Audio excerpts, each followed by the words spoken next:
Saint le Seigneur, le Dieu Tout-Puissant, celui qui est, qui était et qui vient. Paix et joie, frères et sœurs en Jésus-Christ. Bienvenue dans votre rubrique Saint du jour, dispo sur notre chaîne YouTube et nos pages Facebook et Instagram. N'hésitez pas à vous abonner pour vous inspirer chaque jour. Aujourd'hui, inspirons-nous de Sainte Camille Baptiste de Varano. Camilla Battista de Varano est née en 1458. Elle est princesse née hors mariage du prince Giulio Cesare da Varano, seigneur de la petite principauté de Camerino. Dès l'enfance, Camille était partagée entre piété et mondanité. Elle priait et s'adonnait à des pratiques pénibles de pénitence, mais en même temps, dans le jardin de son âme, l'ivraie germait à côté du bon grain, et les mauvaises herbes menaçaient d'étouffer les fleurs, dit son biographe. Mais Dieu voulait la voir toute entière. Pendant le carême de ses 21 ans, Camille entendit la prédication du père franciscain Francesco d'Urbino, prédicateur célèbre dans toute l'Italie. Il est appelé la trompette du Saint-Esprit. Elle comprit qu'elle ne pouvait faire mentir la parole du Christ, car ne pouvant servir Dieu et le monde. Elle se mit sous la direction du saint religieux et fit de rapides progrès dans la vertu.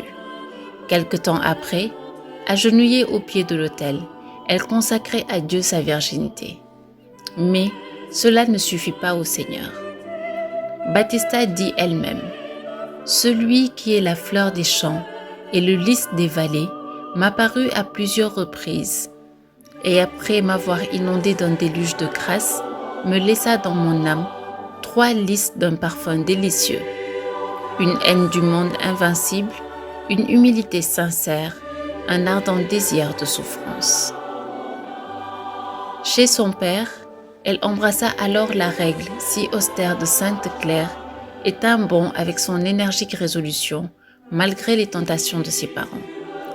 Elle entra ensuite au monastère où elle vécut dans une union intime avec les douleurs de l'homme-dieu par la mortification, la patience et l'humilité. Puis, les maladies les plus diverses semblent se donner rendez-vous pour torturer son corps, pendant que son âme est soumise à de pénibles épreuves.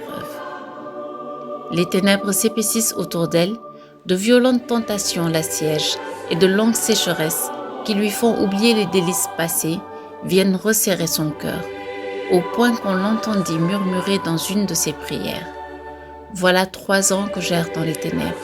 Mes forces s'épuisent, le courage va m'abandonner. Rappelez-moi à vous, ô mon Jésus. Soutenez dans vos bras votre fille qui chancelle. » Après de longues maladies et tentations, elle mourut de la peste à 66 ans. Elle fut canonisée en 2010 par le pape Benoît XVI.